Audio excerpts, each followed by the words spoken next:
warahmatullahi wabarakatuh.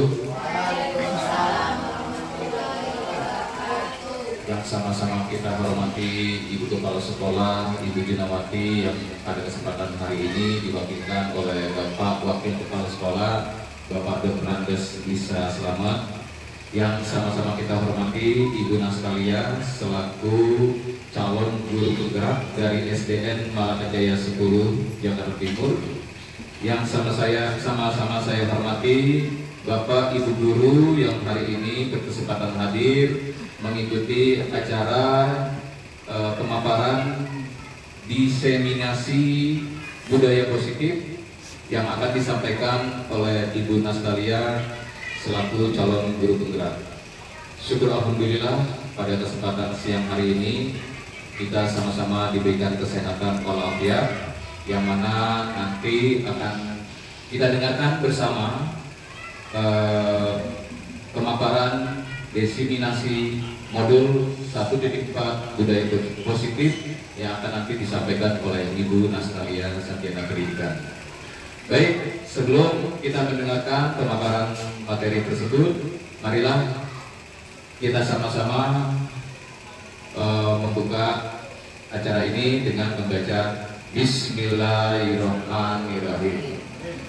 Baik, untuk acara selanjutnya yaitu kita dengarkan terlebih dahulu arahan yang akan disampaikan oleh Bapak Dr. Andes Isa Slamet selaku Wakil Kepala Sekolah, yang mana pada siang hari ini mewakili Ibu Junawati selaku Kepala Sekolah. Kepada Bapak Isa Slamet, saya persilakan.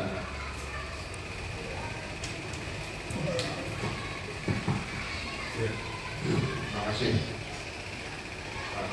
Assalamualaikum warahmatullahi wabarakatuh. Waalaikumsalam warahmatullahi wabarakatuh. Yang saya hormati Bapak Ibu guru, calon guru penggerak Ibu Nastalia.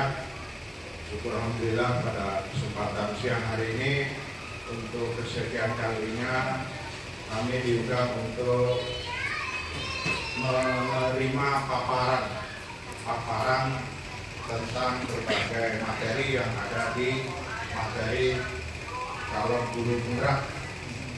Hari ini Ibu Nastalia mengundang kami mewakili Ibu Kepala Sekolah karena beliau hari ini tidak bisa hadir, ada kegiatan yang tidak bisa ditinggalkan. Untuk itu hari ini kami mewakili Ibu Kepala Sekolah untuk menyaksikan pemaparan oleh Ibu Nastalia tentang diseminasi modul 1.4 tentang budaya positif, yang merupakan bagian dari kelanjutan beberapa materi yang ada di calon guru penggerak. Untuk itu saya sendiri dan khususnya Bapak Ibu guru yang mendapatkan undangan pada hari ini untuk membantu suksesnya Ibu Nastalia dalam menjalankan program ini.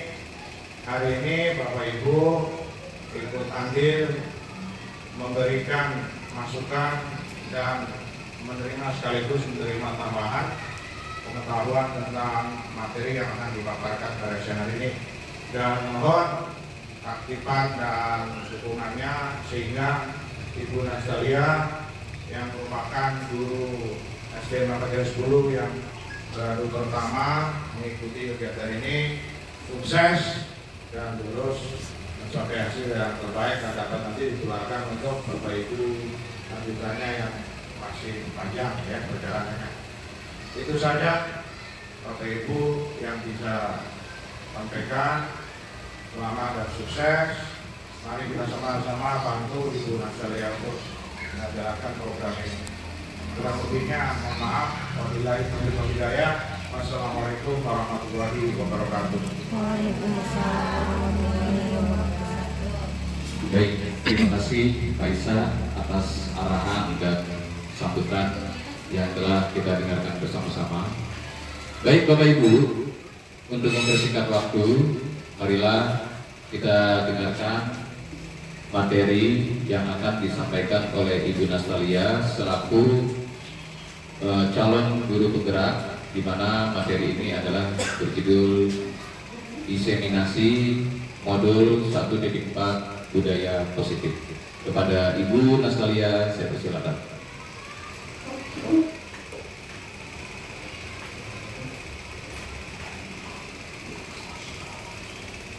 Bismillahirrahmanirrahim.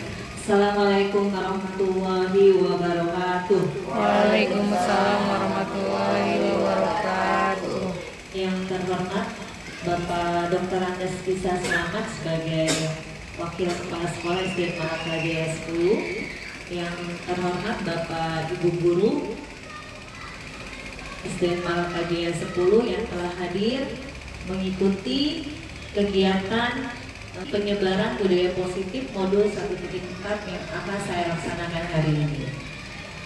Mungkin Bapak Ibu, saya di sini tidak untuk menggurui ya, tapi saya untuk menyebarkan begitu banyak manfaat budaya positif yang saya dapat dari materi modul 1.4, di mana mudah-mudahan kita dapat menerapkan budaya positif ini di sekolah bersama-sama, sehingga kita dapat mewujudkan sekolah yang ramah, nyaman, dan menyenangkan.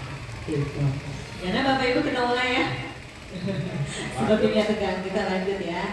Oke, yang pertama ini saya perkenalkan, ini adalah Ibu Yudi Asi.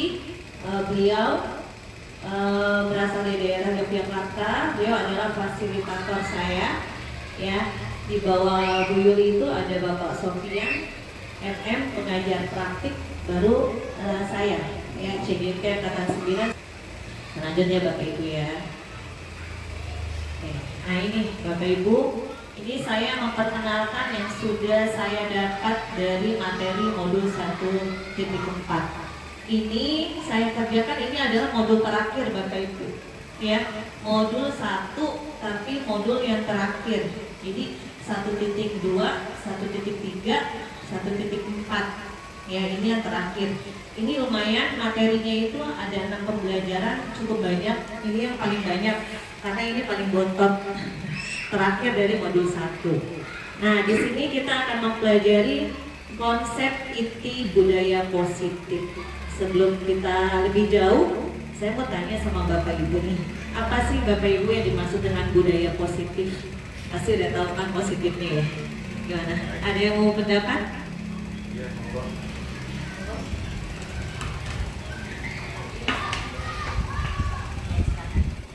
Budaya positif menurut saya adalah kebiasaan yang memiliki dampak yang baik bagi lingkungan atau diri sendiri.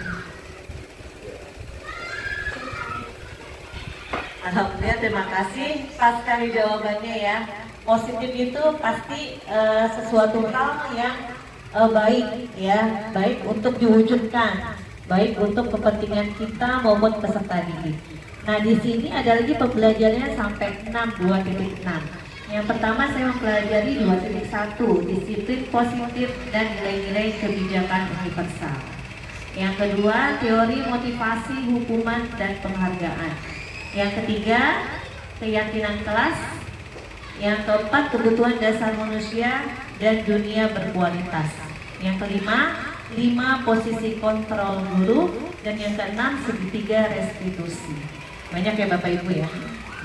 Banyak, tapi kita alhamdulillah ada manfaat yang kita ambil ya, walaupun memang kadang-kadang tugasnya banyak, tapi ini alhamdulillah banyak hal yang baik yang dapat kita raih di sini.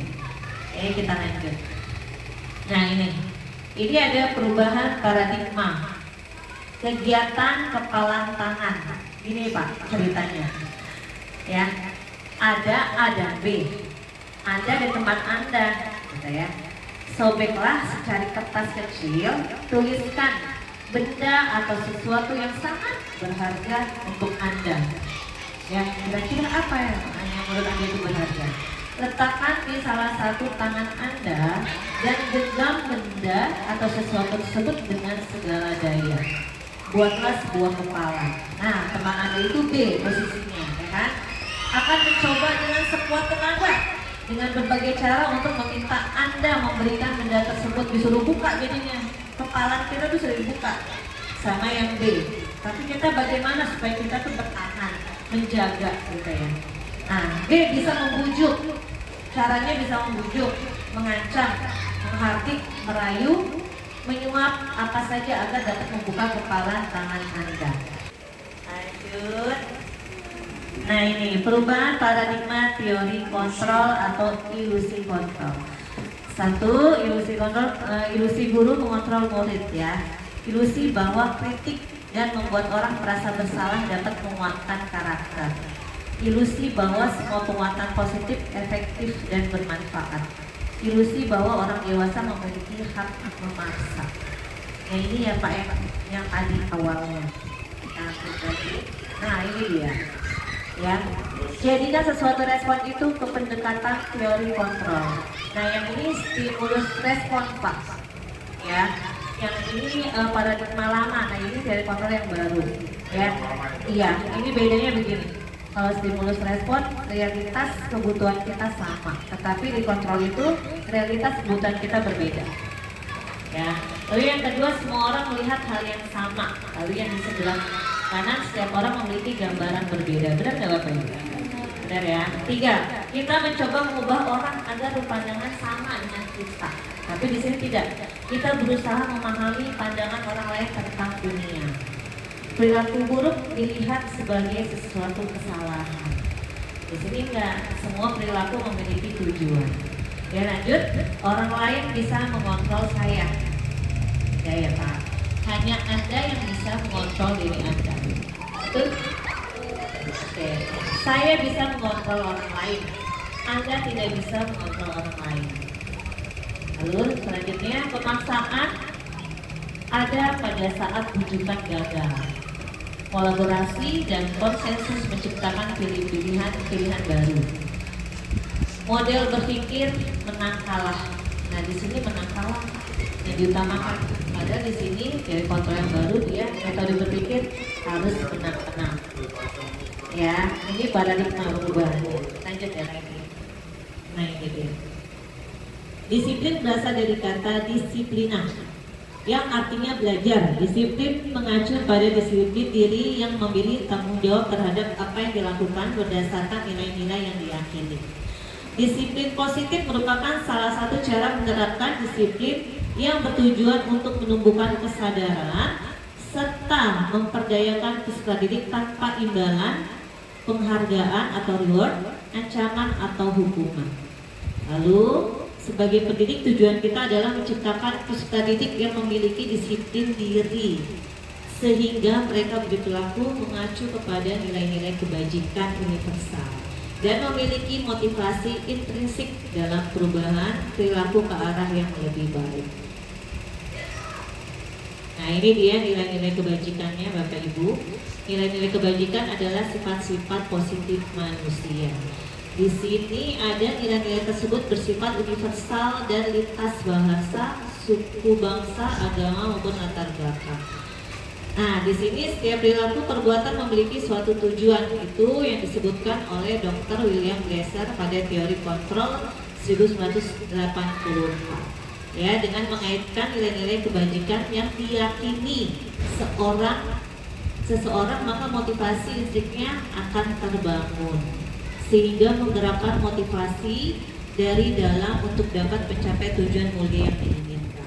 Nah, ini menurut Diana Gosen ya, 1998. Lalu selanjutnya nilai-nilai kebajikan yang ingin dicapai oleh setiap anak Indonesia kita kenal dengan apa Pak? Bapak Ibu? P3, profil pelajar Pancasila. Pancasila beriman dan bertakwa pada Tuhan yang Esa dan berakhlak mulia, berkenyaitan global, gotong royong mandiri, kreatif dan bernalar kritis.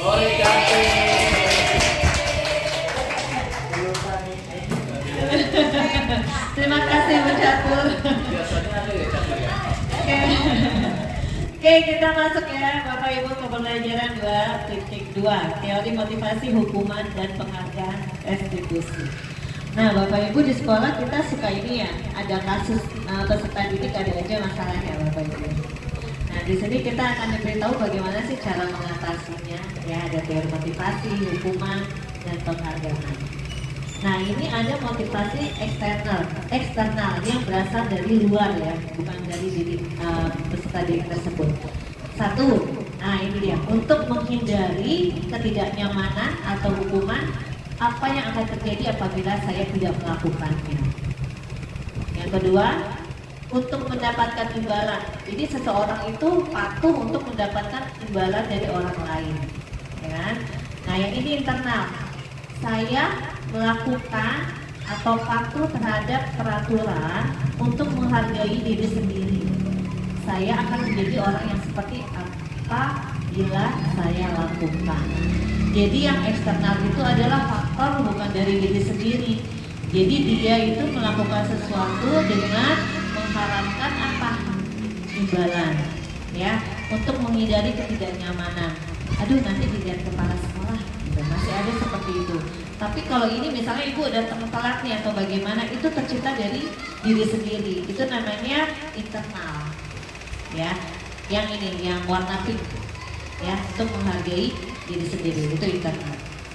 Lanjut. Nah, di sini modul titik 4 terkenal dengan segitiga restitusi. Apa sih segitiga restitusi itu? Restitusi adalah proses menciptakan kondisi bagi murid untuk memperbaiki kesalahan mereka, ya, sehingga mereka bisa kembali pada kelompok mereka dengan karakter yang lebih kuat. Restitusi juga merupakan proses kolaboratif yang mengajarkan murid untuk mencari solusi untuk masalah mereka dan membantu murid berpikir tentang orang seperti apa yang mereka ingin menjadi tujuan mulia dan bagaimana mereka harus memperlakukan orang lain. Jadi restitusi itu begini Pak, membantu peserta didik untuk memecahkan masalahnya sendiri, ya, dalam sebuah permasalahan. Jadi kita bukan menjustice atau memojokkan, ya, tapi kita membantu mencari solusi seperti itu. Jadi itu tujuan dari restitusi. Lanjut. Nah, ini dia 9 ciri-ciri restitusi, ya. 1, bukan untuk menembus kesalahan, namun untuk belajar dari kesalahan. 2, memperbaiki hubungan. 3, tawaran, bukan paksaan. 3, restitusi menuntut untuk melihat ke dalam diri. 5, restitusi mencari kebutuhan dasar yang mendasari tindakan. Jadi kita harus tahu nih kebutuhan dasar manusia. Sebenarnya anak ini punya kasus apa sih kebutuhan dasarnya yang belum terpenuhi. Nah, gitu ya Bu. 6, restitusi diri adalah cara yang paling baik. 7, restitusi fokus pada karakter bukan tindakan. 8, restitusi fokus pada solusi. Dan yang 9, restitusi mengembalikan murid yang berbuat salah pada kelompoknya. Kita langsung ke pembelajaran 3, keyakinan kelas. Nah, Pak, Ibu, saya mau tanya, apa sih perbedaan kesepakatan kelas sama keyakinan kelas? Bedanya apa? Dulu saya belum belajar ini, dari saya sama ya. Ternyata beda apa sudah saya pelajari. Siapa yang bisa? Bedanya apa? Kalau keyakinan berdasarkan refleksi, kesepakatan?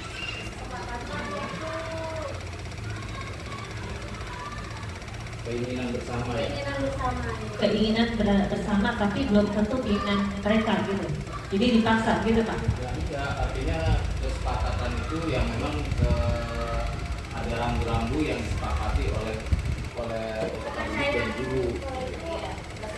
Kalau percaya berarti keyakinan dong marinya Bu. Ya kan? Ya, itu beda ya sama kesepakatan. Nah ini Pak, supaya tahu keyakinan seperti apa sih artinya. Nah ini dia. Ini ya Pak contohnya. Mengapa kita memiliki peraturan harus menggunakan helm bila mengendarai kendaraan roda 2? Itu namanya keyakinan, bukan kesepakatan. Ya. Mengapa kita memiliki peraturan harus datang tepat waktu pada saat mengikuti pelatihan? Itu namanya keyakinan kelas. Ini contoh-contohnya. Ibu ya, biar tahu Ibu apa sih keyakinan, ya kan? Kalau kesepakatan apa?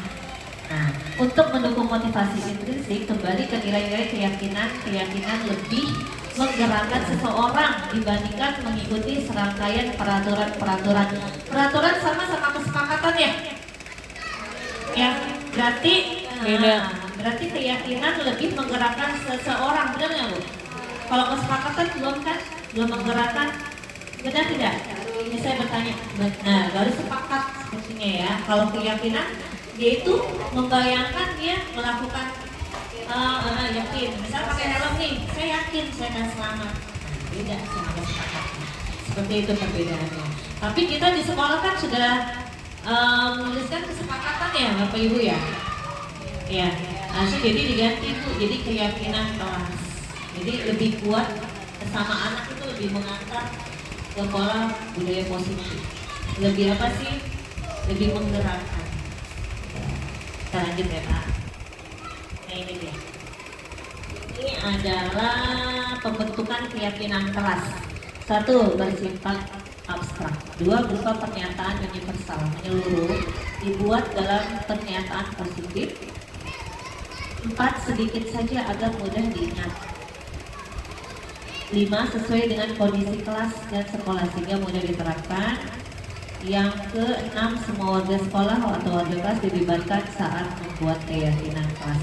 Saya tanya sama Bapak Ibu, sudah belum sih Bapak Ibu misalnya membuat keyakinan kelas itu sesuai dengan semua warga atau kondisi kelas sekolah sehingga mudah diterapkan?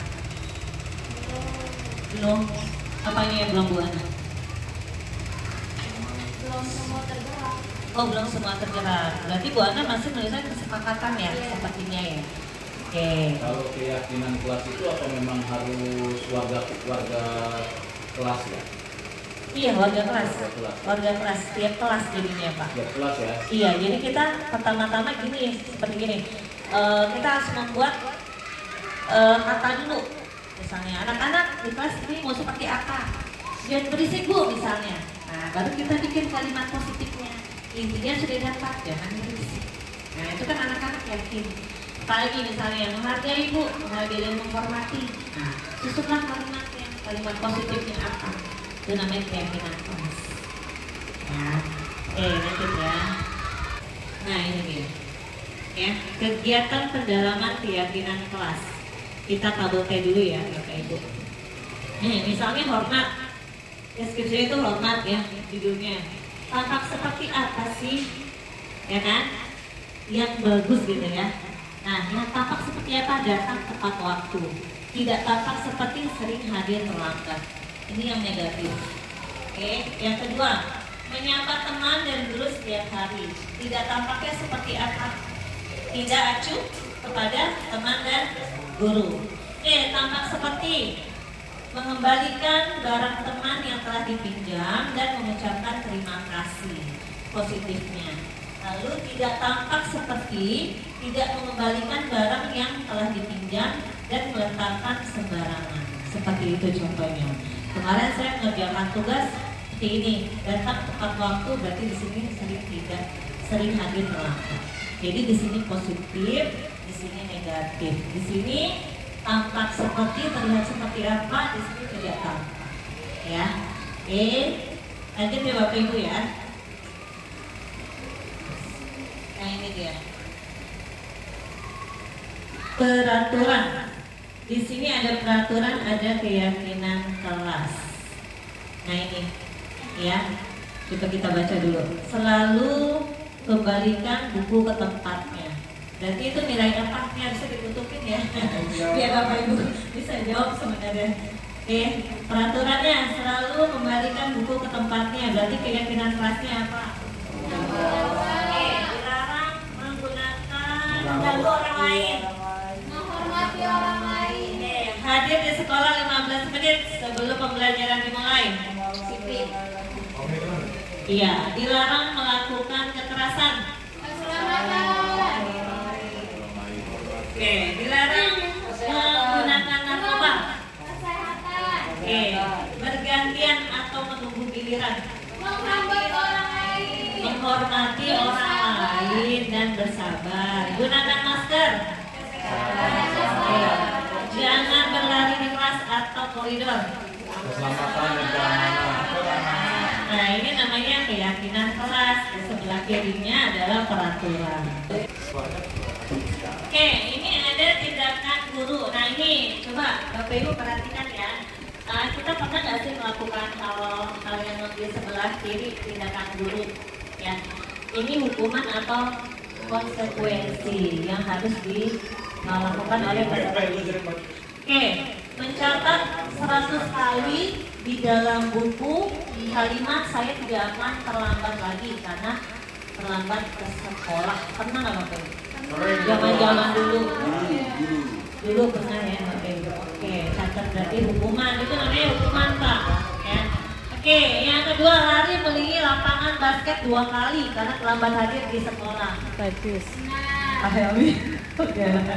3. Murid dimintai untuk push up 15 kali karena tidak menggunakan masker ke sekolah. Belum ada sih. Belum ada ya? Belum ada di sekolah kita. Sekarang kalau masalah masker itu kan belum ada. Cuman dulu kalau bukan masalah masker ada. Ada ya Pak? Itu hukuman ya, itu termasuk hukuman. Oke, menggantikan kertas tugas teman yang telah dicoret-coret. Konsekuensi namanya risiko. Iya, risiko namanya. Oke, membersihkan tumpahan air di meja tulis karena tersenggol pada saat belajar. Murid disuruh untuk mengenakan sepatu seharian ke sekolah karena tidak mengenakan sepatu hitam.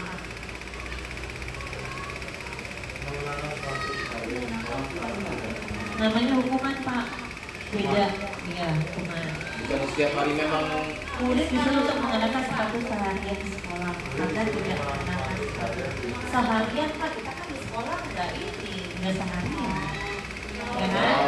Oke, lanjut. Tidak seragam. Iya, benar. Lari mengelilingi lapangan basket 2 kali karena terlambat 10 menit untuk pelajaran PJOK. PJOK yang datang.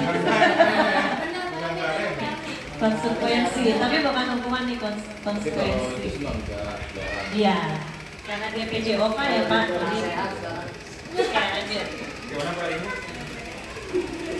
Nah ini perbedaan hukuman dan konsekuensi. Ya, 1. Ya, hukuman sesuatu yang menyakitkan harus terjadi. Benar nggak sih Bapak Ibu? Tuh. Konsekuensi sesuatu harus terjadi. Yang kedua, membuat anak sakit fisik maupun hati untuk jangka waktu lama. Kadang kita pernah nggak sih Bapak Ibu menghukum anak itu, kadang kita menyesal gitu. Apa ini tindakan kita salah gitu, apa terlalu berlebihan. Takut anak itu shock dia ya, kaget. Konsekuensinya membuat anak merasa tidak nyaman dalam jangka waktu pendek. Yang ketiga, anak membenci kedisiplinan. Jadi dia nggak suka disiplin. Karena hukumannya mungkin terlalu berat dan menyakitkan, jadi sehingga dia tidak menyukai kedisiplinan tersebut. Ya, anak menghargai disiplin. Dan konsekuensinya. Paksaan, hukuman itu paksaan yang harus dilaksanakan karena sudah peraturan, diwajib dilaksanakan. Konsekuensinya stimulus ketanggapan. Lalu yang kelima, mendorong anak menyakiti diri sendiri. Pernah nggak Ibu terjadi? Jadi setelah dihukum, anak itu menyakiti dirinya sendiri karena dia merasa kesal, merasa dia itu bersalah dan orang yang tidak bermanfaat lah, misalnya seperti itu ya. Nah ini dia, mendorong anak menyakiti diri sendiri. Konsekuensinya mendorong anak agar mudah menyesuaikan diri. Ini agak bagus ya Pak. Konsep diri yang buruk, konsep diri yang baik. Anak belajar untuk menyembunyikan kesalahan. Ya karena dihukum, takut, bilang sama orang tuanya, dia mengumpat. Ada yang kayak gitu Pak. Anak belajar untuk mematuhi peraturan. Marah, rasa bersalah, dipermalukan, merasa tidak dihargai kalau dihukum. Konsekuensinya kehilangan hak, dibuat tidak nyaman, diasingkan untuk sementara atau time out. Ya Pak, ini antara perbedaan hukuman dan konsekuensi. Nah ini kecil sekali ya Pak ya. Nah ini dia. Banyak ya. Kita satu aja ya Pak di sini ya. Satu aja ya. Nah ini ada identitas gagal, Di sini ada identitas sukses. Kalau identitas gagal itu adalah sesuatu yang menyakitkan harus terjadi. Itu namanya dia gagal, menyatakan kegagalan. Seperti guru menyalahkan, memojokkan, itu namanya identitas gagal. Lalu yang sukses bagaimana? Identitas sukses itu sesuatu yang harus terjadi. Ya, ini konsekuensinya tidak nyaman untuk murid atau anak untuk jangka waktu pendek. Ya, restitusi itu adalah segitiga. Restitusi itu merupakan budaya positif, jadi yang selalu positif ya Bapak Ibu. Nah, restitusinya menguatkan untuk murid atau anak dalam jangka waktu panjang. Jadi kita bagusnya pakainya ini Pak, restitusi karena dia budaya positif, termasuk identitas sukses. Kalau hukuman, Bapak Ibu memberi hukuman kepada anak, berarti Bapak Ibu termasuk identitas gagal. Berarti Ibu memojokkan sehingga anak itu tidak bisa berkembang dan tidak bisa menyelesaikan masalahnya sendiri. Yang di tengah netral. Lanjut ya Bapak Ibu. Nah, setelah kita memahami hukuman, penghargaan, lalu di sini ada sesuatu ya, kebutuhan manusia yang harus dipenuhi. Selain kita guru belajar pedagogik ya Bu, kita juga belajar psikologis anak, benar nggak sih Bapak Ibu? Benar ya. Jadi kita harus tahu kenapa anak ini kok perbuatannya seperti ini tidak berubah gitu ya. Berarti kita harus tahu dulu latar belakang anak tersebut. Apakah kebutuhan anak tersebut sudah terpenuhi di dalam keluarganya, gitu ya. Oke, di sini masuk ke pembelajaran 4.4, kebutuhan dasar manusia. Kebutuhan dasar manusia adalah segala sesuatu yang kita lakukan untuk mendapatkan apa yang kita inginkan. Seluruh tindakan yang kita lakukan memiliki tujuan tertentu, dan semua usaha terbaik yang kita lakukan adalah dalam rangka agar kebutuhan dasar kita terpenuhi dengan baik. Nah, di sini Bapak Ibu ada 5 kebutuhan dasar manusia. Ini 5 dasar ya, dasar kita. 1. Bertahan hidup. 2. Kasih sayang dan rasa diterima. 3. Penguasaan. 4. Kebebasan. 5. Kesenangan. Ya, contohnya bertahan hidup apa saja ini, terdiri dari apa supaya kita tetap bertahan hidup? Yaitu makan, pakaian, tempat tinggal, dan kesehatan. Kasih sayang dan rasa diterima, yaitu apa saja? Rasa diterima, diperdulikan, berbagi, kerjasama, jadi bagian dalam kelompok. Penguasaan, nah kita perlu nih penguasaan ya, kebutuhan dasar kita. Contohnya harga diri perlu nggak Bapak Ibu? Perlu. Harga diri, keinginan untuk dianggap pemimpin, berprestasi, diakui dan didengar, itu namanya penguasaan.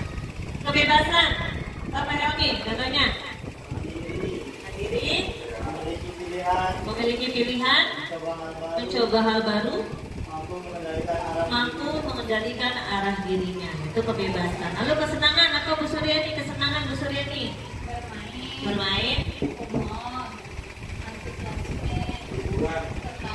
dan tertawa. Oke. Jadi benar nggak sih Bapak Ibu? Kita ini kebutuhan kita dasar harus terpenuhi. Kadang-kadang nggak sih kelima kebutuhan ini yang tidak kita terpenuhi, kita jadi negatif gitu. Jadi berbuatnya agak menyimpang sedikit begitu, benar nggak? Karena ada sesuatu kebutuhan yang belum terpenuhi. Begitu juga dengan peserta didik Ibu. Ya, kalau di sekolah jangan kita menjustis langsung menghukum anak tersebut, tapi kita tanya dulu. Kita tanya dengan baik. Ya, jadi kita tahu kebutuhan mereka, apa yang kurang sebenarnya dari mereka. Kita lanjut ya. Ya, apa belum nih Bapak Ibu nih? Coba apa? Ulang Ibu. Bertahan hidup.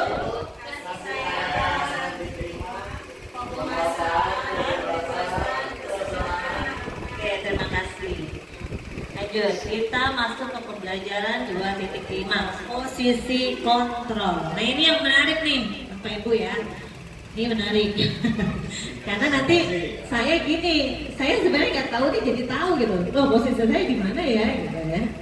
Jadi saya kalau melihat teman saya nih Misalnya habis ada yang kena hukuman, itu posisinya di mana ya? Misalnya Pancus, saya lagi di mana dia posisinya? Apalagi temen, apalagi pemantau. Ini saya sebenarnya penasaran.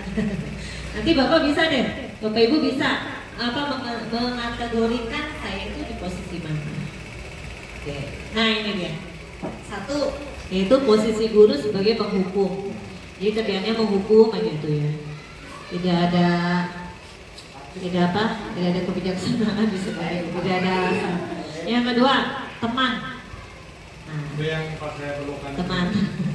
Yang ketiga, iya, pembuat merasa bersalah. Kamu terlambat terus, bagaimana sih? Nanti ibu kan yang disalahin kepala sekolah. Nah, itu dia. Jadi anak itu merasa bersalah. Gitu. Yang keempat, pemantau.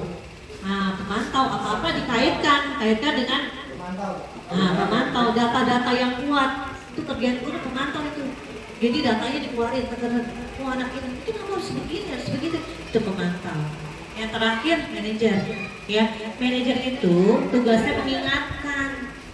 Nah, kita kan udah punya keyakinan kelas, kan kita udah sepakat. Harusnya kita harus bagaimana? Nah, itu namanya manajer. Ya. Nah, sekarang saya tanya nih. Udah boleh tanya belum? Bapak ada di posisi mana, Bapak Ibu biasanya kalau sedang menghadapi kasus anak dan untuk menyelesaikannya ada di posisi kontrol mana? Bisa nggak Ibu? Teman. Hah? Teman Bu. Nah, kayaknya apa? Saya teman Bu. Teman. Saya menjadikan siswa untuk bercerita seperti halnya teman, lalu dia menceritakan apa penyebab masalahnya, lalu saya memberikan suatu nasihat untuk teman saya. Ya, terima kasih teman ya Pak Helmi ya. Nanti kita bahas lagi. Pak Helmi milih posisinya teman. Siapa lagi ini? Pak Isa. Ya kalau guru semuanya, hukum, dari teman, manajer, pemantau semuanya harus memang harus begitu. Guru itu harus memiliki semua domain yang ada di situ. Memang kalau itu hukum salah, kan punishment reward, punishment. Kita kadang bagus sebagai teman, sebagai manajer, ketika dalam program gitu, dipantau gimana perkembangannya, semuanya gitu. Jadi seorang guru itu harus mempunyai komponen yang lima itu tadi. Kurang teman doang kan? Terima kasih. Ya, bagus nih diskusinya ya, berbeda-beda pendapatnya. Lanjut, Bu Suryani. Kalau saya sih sebagai manajer dan teman, tapi lebih dominan jadi manajer, tapi teman juga kadang perlu supaya dia tidak merasa menakuti kita, gitu. Kita itu ditakuti. Begitu kita tegasin, kita nasihati, lalu kita rangkul kembali supaya dia tidak merasa trauma. Itu teman ya? Manajer, tapi ada juga merasa sebagai teman. Bu Eva. Ya, kalau saya sendiri merasa di posisi manajer sama teman juga. Karena mungkin dia sama-sama kelas rendah. Tapi apa yang dibilang sama Faisal juga saya setuju. Sebagai guru itu seharusnya kita ada di semua posisi tersebut. Semuanya itu Ya, karena ada momen di mana anak itu memang butuh hukuman atau kita ada di posisi membuat merasa bersalah supaya dia tidak mengulangi masalah tersebut lagi. Itu apa tadi? Membuat merasa bersalah. Jadi saya sih Tapi tidak selamanya. jadi lihat kondisinya. Memantau itu perlu, sebagai seorang guru kita harus memantau anak-anak didik kita supaya tahu karakter mereka seperti apa, kebiasaan mereka seperti apa, kenapa mereka bisa melakukan hal itu. Terima kasih ya Kak. Buana yang mana Buana dari kelima ini? Saya bersama kayak Bu Eva ya. Jadi tuh guru tergantung kasusnya belia ya. Bisa kita jadi manajer. Contohnya saat itu kasusnya ada anak main game lab, saya taruh sembarangan menaruh rok temennya. Kebetulan yang kena ini punya orang tua yang agak ketat. ya, orang tua yang sifatnya penghukum. Jadi dia melakukan kan. Nah, sedangkan yang menumpang nilai ini tidak punya rasa bersalah. Di saat itu saya berkontribusi sebagai pembuat merasa bersalah. Coba bagaimana caranya lemnya bisa hilang di rok? Coba kamu cuci. Dicuci sebentar, 2 satel, nggak bisa hilang. Itu kan dia merasa bersalah ya. Wah, kamu nanti ngomong apa sama orang tuanya? Karena orang tuanya akan marah. Kita berarti kita sebagai manajer, coba bagaimana cara menyelesaikannya? Kita juga berbicaranya secara baik-baik, bisa. Tapi kalau anaknya benar-benar keterlaluan, terkadang terlepas menjadi penghukum gurunya. Jadi intinya semua guru kayaknya butuh semuanya deh. Sebagai pemukul, makanya saja kita harus lihat persenannya itu pasnya semana gitu juga. Terima kasih ya. Jadi di sini kita menemukan bermacam-macam ya pendapat dan idenya. Jadi tergantung gurunya katanya, tergantung masalahnya gitu ya. Tapi yang saya petik di sini semua pendapat ibu sih tidak apa-apa ya. Selagi bapak ibu itu bertindak sesuai dengan aturannya ya, dengan tidak menjustis anak-anak. Tapi kalau penghukum itu biasanya membuat ini nggak Pak, anak itu jadi trauma dengan hukum kekerasan seperti itu, tergantung kondisinya. Tapi yang perlu bapak ibu ketahui, dari 5 posisi ini yang baik adalah manajer. Ya, jadi membuat anak itu berubah dirinya sendiri karena kesalahannya sendiri. Seperti tadi Bu Ana, contohnya benar ya. Seperti gini, misalnya Evan dengan Adit bermain bola di lapangan, ya kan? Adit tidak sengaja karena dia perbuatan bola yang namanya bola. Kenalah Evan ini kancingnya copot semua, ya kan? Nah disinilah bagaimana supaya solusi itu baik diambilnya. Ya, caranya yaitu Evan bertanggung jawab untuk menjahit kancingnya. Adit bertanggung jawab untuk menjahit kancingnya Evan, ya dengan cara apa dijahit. Berarti kan Evan itu puas karena bajunya sudah rapi kembali, kancingnya sudah dijahitkan. Karena apa? Sebelumnya Evan berkata nanti saya dimarahi ibu saya. Tapi dengan menjahit, Adit menjahit baju Evan, dia bertanggung jawab. Berarti puas kan? Puas. Nah, kalau Adit puasnya dengan apa? Dengan keyakinan kelas. Keyakinan kelasnya apa? Ya harus menghormati sesama sama teman. Kalau manajer itu biasanya hanya mengingatkan keyakinan kelas. Ya, jadi anak itu belajar dengan memecahkan solusinya sendiri. Itu manajer. Jadi tidak menghukum, tidak mengasih penghargaan, tidak membuat merasa bersalah atau memantau dan teman. Tapi kan ini pendapat ibu ya. Tapi yang 5 ini dari 5 ini yang bagus, ibu harus menjadi posisi manajer. Ya bapak ibu ya. Nah ini dia, ini deskripsinya. Nah ini penghukumnya. Nih, ini penghukumnya bapak ibu ya. Hormat pada bendera. Pernah ya bapak ibu ya? Saya. Nah, pembuat rasa bersalahnya bagaimana kalimatnya? Berapa kali ibu bapak harus beritahu kamu selalu saja mengecewakan ibu bapak. Ini kecewa, merasa bersalah anak itu. Oke, the next.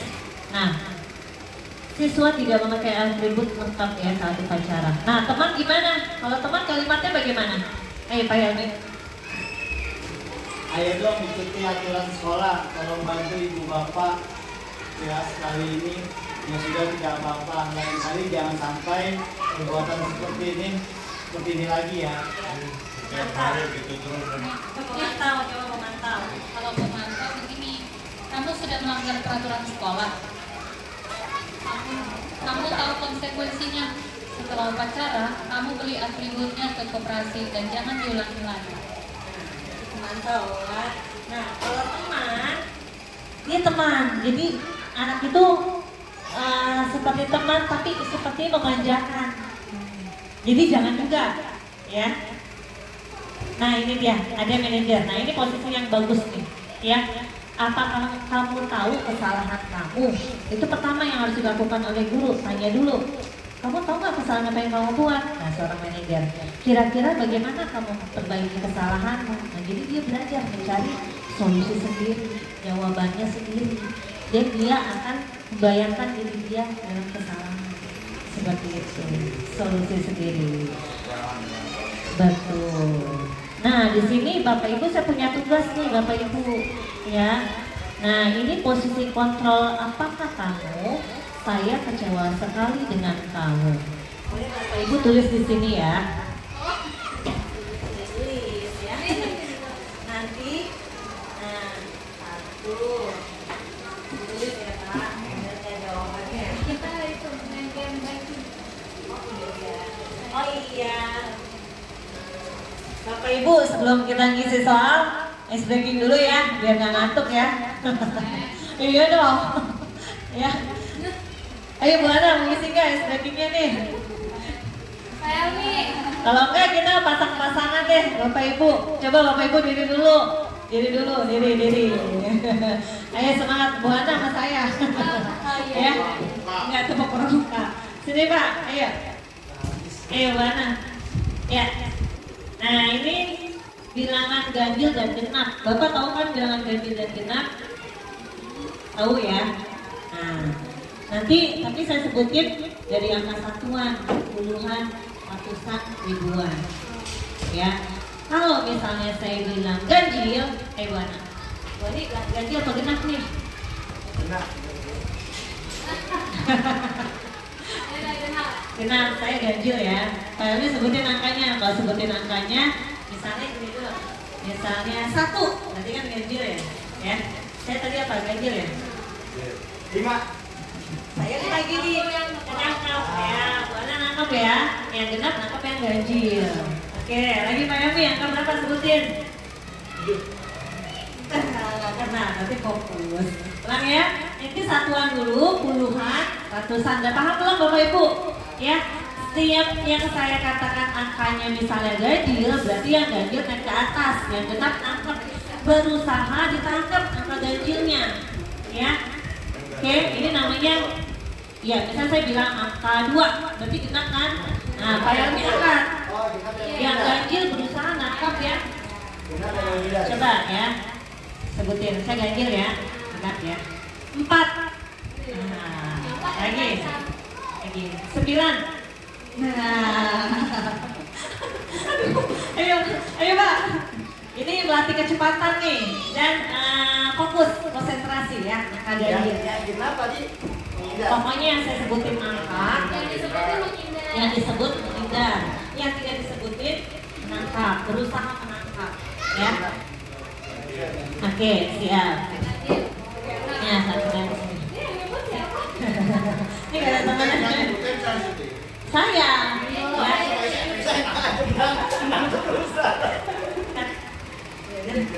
Ya. Siap ya? Oke, satuan dulu. Kelihatan nggak? Ya. Mana tangannya gede dulu? Nah, siap. Ya. Siap ya.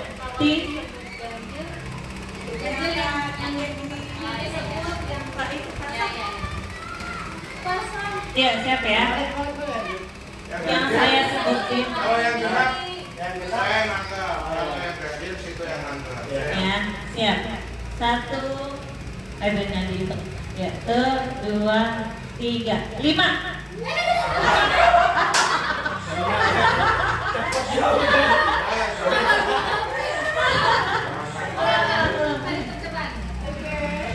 Iya, cobaan ya tadi bagaimana ya? 8. Oh iya.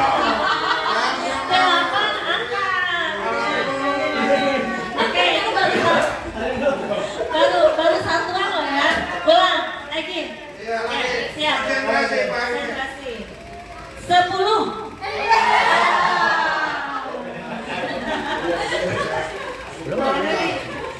Puluhan sekarang puluhan ya Bapak Ibu ya.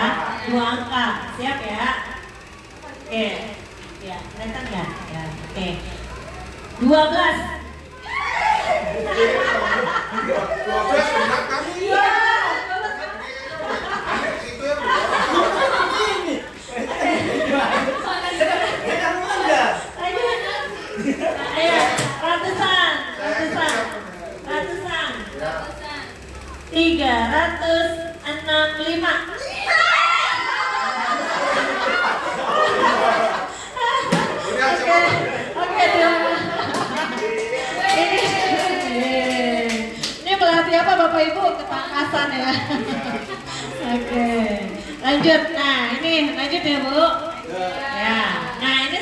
Bapak Ibu punya tugas mengisi posisi kontrol apakah kamu. Kalimatnya seperti ini, saya kecewa sekali dengan kamu. Silakan ditulis. Tadi kan ada pemantau, ada teman, ada penghukum, ada manajer, ada merasa bersalah. Nah, kalau kalimat ini termasuk apa posisi kontrolnya? Silakan ditulis. Jawabannya apa? Dikasih nama ya Bapak Ibu. Ini nomor 1, soal nomor 1, tulis nomor 1. Jawabannya memantau atau apa gitu ya? Iya, ini udah kan yang warna ini. Tadi apa yang 5 tadi? Tahu. Ini lalu penghukum.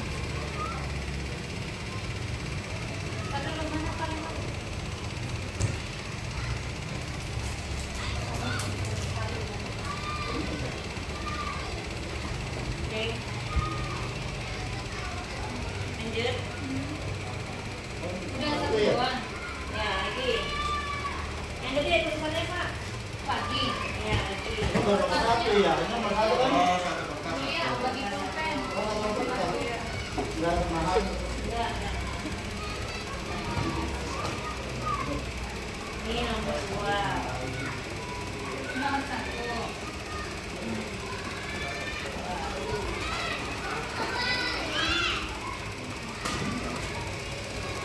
Oke, udah yang 1 udah ya. Kedua. Udah siap ya? Ini udah belum? Udah. Kedua. Kamu tidak pernah benar melakukannya.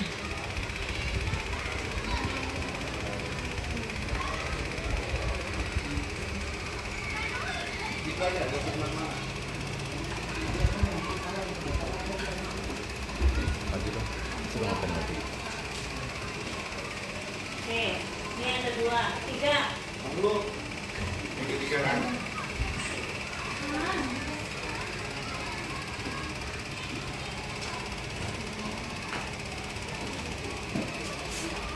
ya.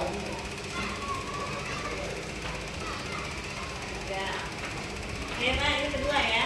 3 ya, udah ya. Ya, sekarang Ya. ketiga. Ya. Oke, apa rencanamu untuk menyelesaikan masalah ini? Oh, iya.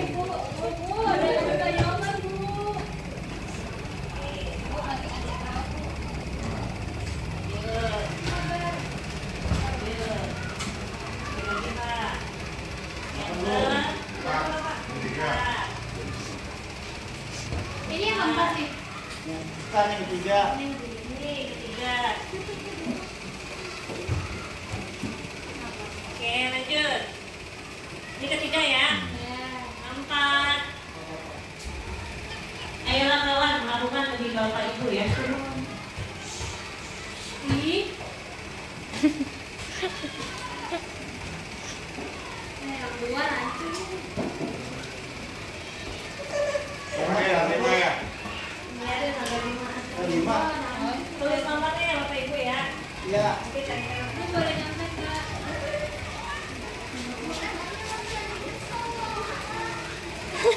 Nggak bilang.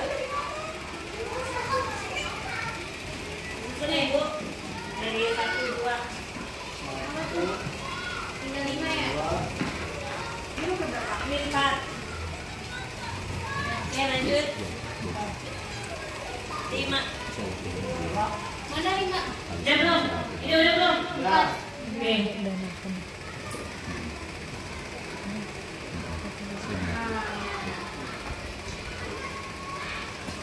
Kamu tidak akan pernah mendapat nilai jika tidak mengerjakan tugas.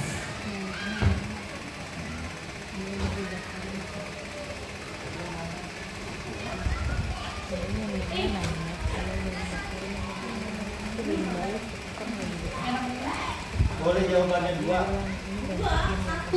Maksudnya yang tadi udah terpakai. Oh, iya. Gitu. Oh, sebenarnya 1. Oke, lanjut ya. Udah belum? Coba balikin lagi Bu, ya. Pertama Bu. Iya, udah Pak. Dari 5 indikator yang tadi. Dari nomor 1. Oh. Cadangan gitu ya, bilangnya cadangan. Apa sih? Pemantau.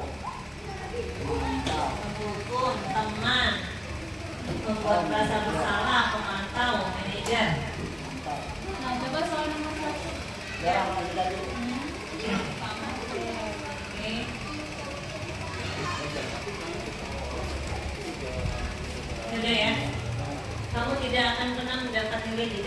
mengerjakan tugas. Ini udah Bapak Ibu. Lanjut. Kan jawabannya kayaknya. Udah nggak juga. Udah ya? Udah belum? Ya Bapak susun dulu. Udah. Ya susun dulu. Nah, coba taruh situ. Ya. Nanti Pak Helmi ya, Pak Helmi. Gak apa-apa. Iya, susun. Makasih Pak Isa. Itu urutan pertama.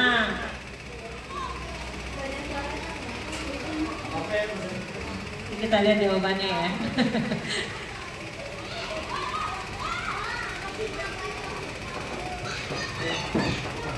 Oke, lanjut.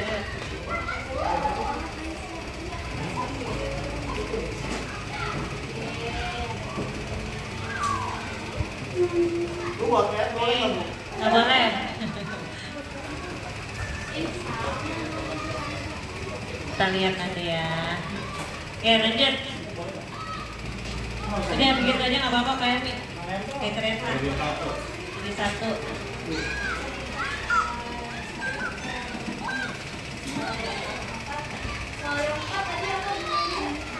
Soal yang keempat.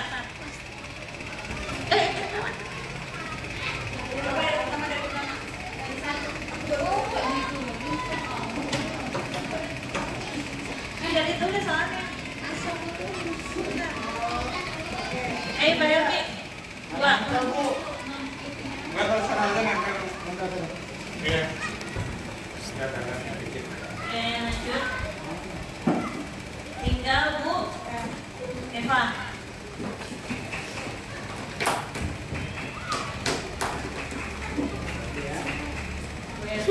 Oh, gimana sudah nempel di? Ya, siapa nih yang pertama nih yang mau membacakan? Siapa? Bu Eva. Bapak Helmi. Ini gue pas saya bacain. Ya, boleh. Hah? Boleh ya, satu ya, satu tiganya ya. Oke. Kalau itu yang mana? Ini ya? Paling kanan. Ini.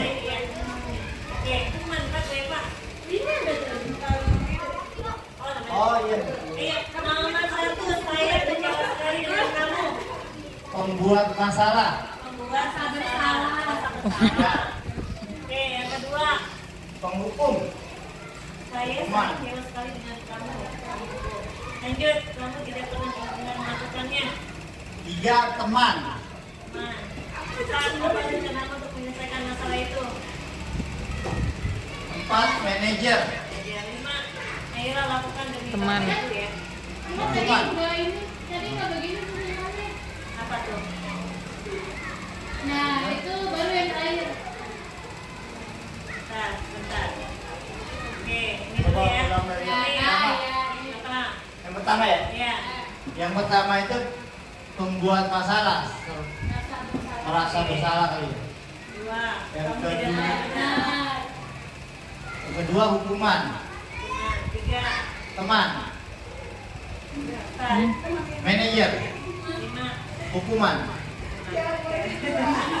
Tolong koreksi ya, kita diri sendiri ya, termasuk kategori yang mana. Terima kasih Pak Yadi. Oke, lanjut. Oke, ini dia. Bapak Ibu, benarnya Bapak Ibu, mana yang betul semua? Ya, saya kecewa sekali dengan kamu, yaitu pembuat orang merasa bersalah. Kamu tidak pernah benar melakukannya. Menjustice dia namanya, Bapak Ibu, berarti menghukum.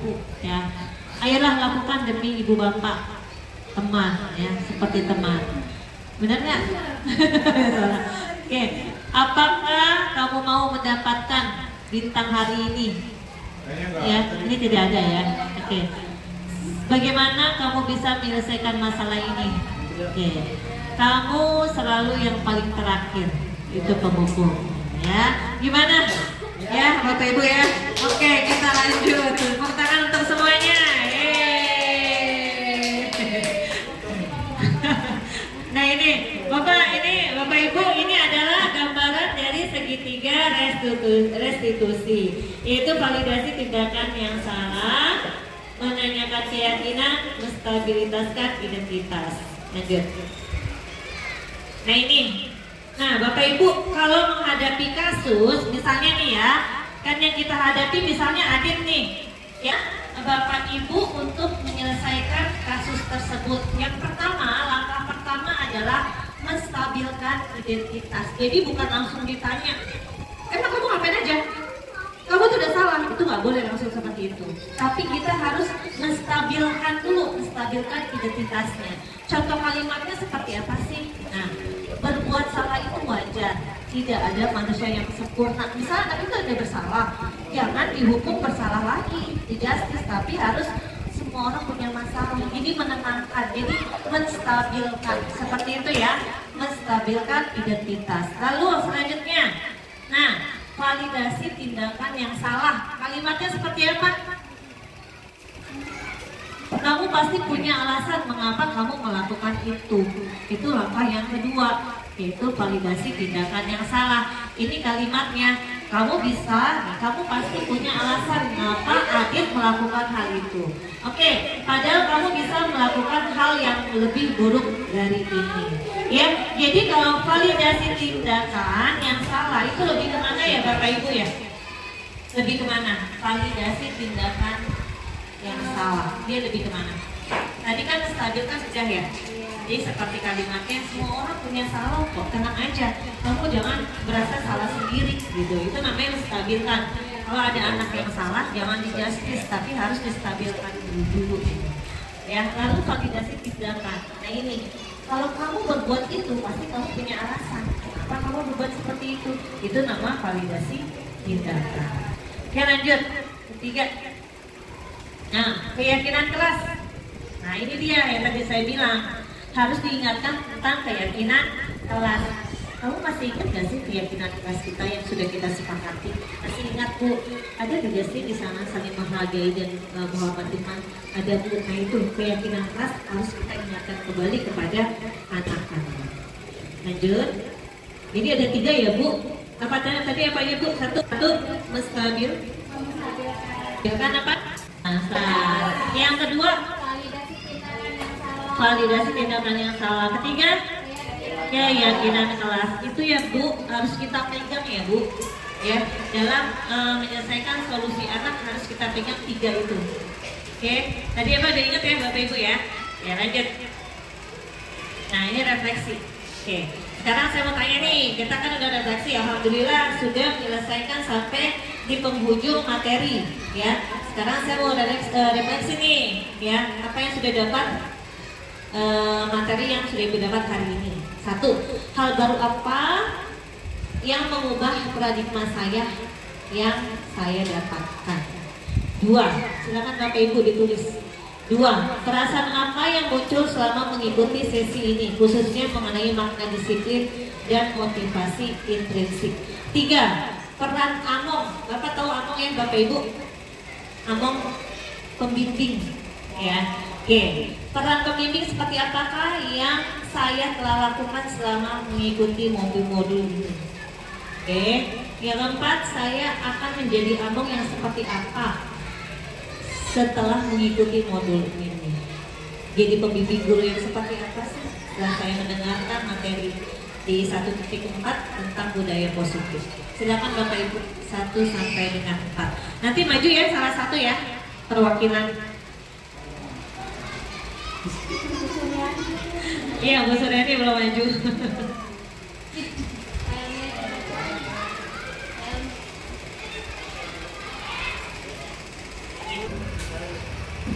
Dan bagaimana Bapak Ibu sudah selesai untuk menulis refleksi kita hari ini?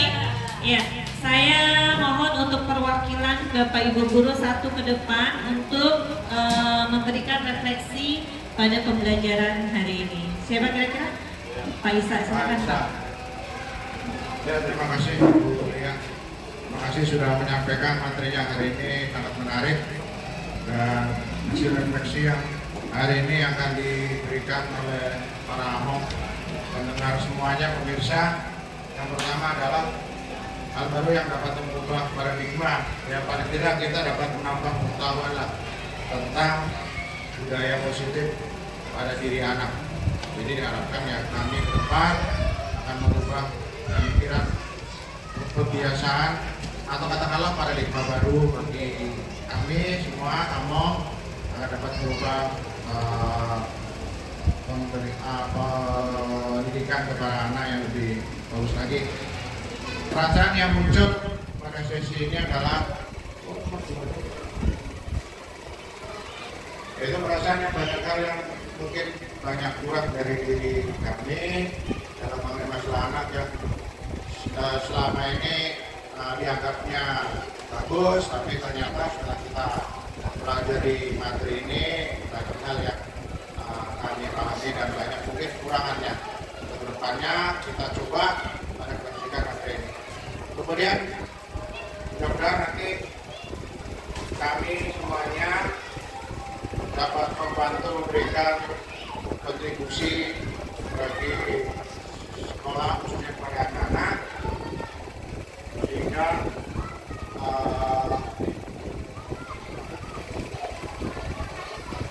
jadi peran Among kita pada saat sekarang ini adalah dapat membantu memberikan sumbangsi, saran dan masukan sehingga materi ini dapat cepat dipahami oleh kami. Kemudian berharap kami sebagai Among dapat menerapkan apa yang dapat diterima dan diimplementasikan ke depannya kepada anak. Itu saja Ibu Lia. Terima kasih. Wassalamualaikum warahmatullahi wabarakatuh. Waalaikumsalam warahmatullahi wabarakatuh. Alhamdulillahirrahmanirrahim. Pak Isa, refleksinya sangat berkaitan banget ya dengan modul yang kita pelajari. Insya Allah kita Bapak Ibu Guru SDN Malaka Jaya 10 akan menerapkan budaya positif untuk mewujudkan sekolah yang nyaman dan menyenangkan. Begitu juga peserta didik akan merasa nyaman di sekolah, ya, karena kita harus melakukan kebiasaan positif. Dan satu lagi Bapak Ibu, kita harus selalu berkolaborasi, ya, untuk menuntut peserta didik menjadi murid yang mandiri, bertanggung jawab, dan bernalar kritis, ya, sesuai dengan profil belajar Pancasila. Terima kasih Bapak Ibu untuk refleksinya hari ini. Semoga yang saya paparkan hari ini tentang modul 1.4 yaitu budaya positif membawa Bapak Ibu untuk bersama-sama kita menerapkannya untuk mewujudkan sekolah yang berbudaya positif. Demikian Bapak Ibu untuk paparan saya, dan terima kasih waktunya Bapak Ibu untuk meluangkan waktu untuk mendengar pemaparan saya. Semoga bermanfaat bagi Bapak Ibu dan kita dapat berkolaborasi bersama untuk mewujudkan sekolah yang berbudaya positif. Terima kasih, saya ucapkan wassalamualaikum warahmatullahi wabarakatuh. Waalaikumsalam warahmatullahi wabarakatuh. Kita berikan aplaus lagi dalam Bapak Ibu untuk Ibu Nastalia selaku calon guru penggerak dari SDN Malaka Jaya 10. Ya, terima kasih Ibu Lia yang sudah menyampaikan pemaparan materi tentang budaya positif. Ya, semoga apa yang disampaikan oleh Ibu Nastalia sebagai calon guru penggerak bisa terimplementasi di SDN Malaka Jaya 10. Amin. Baik, dengan berakhirnya pemaparan yang disampaikan oleh Ibu Nastalia, maka berakhirlah sudah acara kita pada hari ini. Ya, di sini ada kata penutup dari seorang calon guru penggerak, yaitu dalam penerapan program disiplin positif, hendaknya guru memiliki standar kepribadian profesional dan sosial yang baik, di mana guru mampu merefleksikan dirinya dalam posisi kontrol saat ini.